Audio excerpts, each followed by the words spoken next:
Bonjour chers amis traders, comme chaque fin de semaine, analyse rapide du Bitcoin, du DAX, de l'euro-dollar et du SP500 pour la semaine à venir, en mode investissement et en mode trading. Donc on commence tout d'abord par le Bitcoin. Sur le long terme, donc on est toujours bien sûr haussier, même si on a une phase de correction assez conséquente, propre à toutes les cryptos. Alors on le voit, on est vraiment à la croisée des chemins, puisque sur le RSI, on est en train de flirter avec la zone de neutralité. Le stochastique est vraiment bien orienté à la baisse, donc ce mouvement-là a été vraiment très très puissant. Il peut donc au choix soit continuer comme ça, le stochastique peut rester comme ça, et donc le RSI potentiellement commencer sérieusement à entamer la zone de neutralité, ce qui nous mettra en tendance baissière sur le long terme. Il peut bien sûr rebondir et nous faire repasser le RSI au-dessus de sa zone de neutralité. Donc pour en savoir plus, il faut passer dans une unité de temps un peu plus rapide, en journalier. Hop, voilà, on a quand même belle tendance qui commence à devenir baissière en journalier. On voit que le RSI a cassé sa zone de neutralité en validant une divergence baissière. Il est venu donc casser la zone de neutralité et passer dessous, rebondit dessus, reste dessous, donc ce qui sous-entend qu'on est en train de faire quelque chose un peu plus comme ça. On va corriger donc le graphique. Le tunnel à serpent devient carrément maintenant baissier. Le RSI se maintient sous sa zone de neutralité, donc on serait plutôt en tendance baissière. Ici, pour le trading en très court terme, on voit qu'il y a un espèce de triangle qui est en train de se former. Hop, voilà, comme ceci. Et qui a cassé, qui est passé... le prix est passé au travers de ce triangle donc hier, il est en train de rester collé dessus. On ne sait pas trop ce qu'il veut faire. Donc on avait un signal potentiel de vente ici. Et donc au choix, soit il réintègre le triangle, auquel cas il faudra encore patienter un petit peu, soit c'est la dégringolade et ça peut être assez brutal. Donc comme je le disais, il y a un effet de contagion des unités de temps, puisque si ça passe effectivement vers le bas, on va se retrouver avec une confirmation donc que c'est bien une tendance baissière dans cette unité de temps-là, mais aussi lorsqu'on regarde une unité de temps supérieure, et bien qu'on va continuer cette baisse et donc rester dans ce tunnel à serpent, et peut-être plus grave aussi pour ceux qui envisage sur du plus long terme, et bien on va donc mettre un terme du coup à cette tendance haussière sur du long terme. Donc vraiment à la croisée des chemins, parce qu'on peut aussi avoir un rebond qui invaliderait ce scénario un petit peu catastrophe. Concernant le DAX, en long terme tout va bien, on est toujours en tendance haussière, pas grand chose de spécifique à dire. Lorsqu'on se rapproche des unités de temps un petit peu plus rapides, voilà, on a une petite stagnation qui vient de lâcher la fin de semaine dernière même.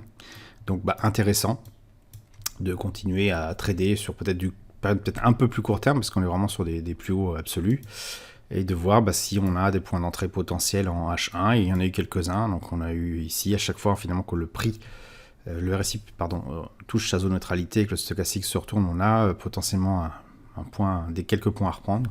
Donc tendance haussière intéressante à suivre. Pour l'euro-dollar, c'est pareil, en unité de temps long terme, donc une semaine, on voit qu'on est toujours dans un canal haussier, donc intéressant à prendre. Alors peut-être en unité de temps poil plus rapide, puisqu'on est quand même sur du forex, donc investir à long terme, c'est pas forcément indiqué.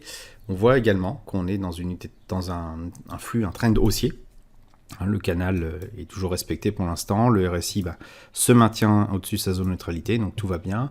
Donc ça peut être intéressant en unité de temps plus rapide, en 1 heure par exemple, de chercher des points d'entrée potentiels. Donc là on est plutôt en mode yaourt. Pourquoi tout simplement parce que quand on regarde en unité de temps de journée, voilà, on a cette petite stagnation, cette baisse qui va faire tendre le prix à rejoindre le bas du canal. Ce qui est intéressant, c'est de voir si on a une figure de retournement. Alors je vais peut-être mettre un petit voilà, ici, si on a une figure de retournement ici, et je vais faire en sorte qu'on le voit partout. Voilà. Et donc je pense que là, si on trouve quelque chose dans cette zone-là qu'on vient de pénétrer, avec un signal de retournement, donc un RSI comme un peu ici, là, se maintient en dessous de sa zone de neutralité et repart vers le haut. Là, ça pourrait être intéressant de reprendre une petite position à la hausse pour se positionner dans un train un petit peu plus long terme pour rejoindre le bord opposé du canal. Enfin, le SP500 sur le long terme, là c'est pareil, toujours haussier. On a une petite stagnation là qui a lieu ici, sur cette zone-là. Tout à fait sain, on est quand même sur des plus hauts vraiment, si on regarde une unité de temps encore plus long, on est sur des plus hauts absolus tout simplement.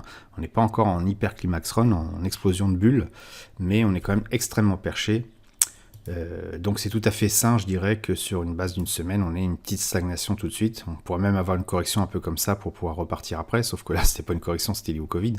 Mais voilà, les petites corrections qu'on a sont vraiment rikiki. La tendance est toujours haussière, donc il n'y a pas pour l'instant lieu de s'inquiéter plus que ça, malgré les rumeurs qu'on entend sur l'inflation et autres.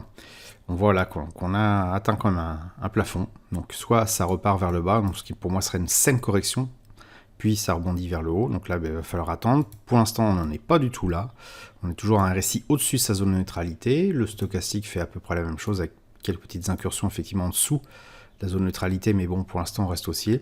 Cette stagnation là, moi je dirais il ne faut pas trop la surfer en mode trading court terme, tant qu'on n'a pas cassé, tout simplement parce que voilà, vous allez avoir un phénomène de range qui est extrêmement clair sur ce graphique-là, puisque on a le récit qui oscille de part et d'autre de sa zone de neutralité depuis un petit moment aussi, le stochastique qui fait rigoureusement la même chose, oups, voilà, et évidemment sur le prix, qu'est-ce qu'on voit ?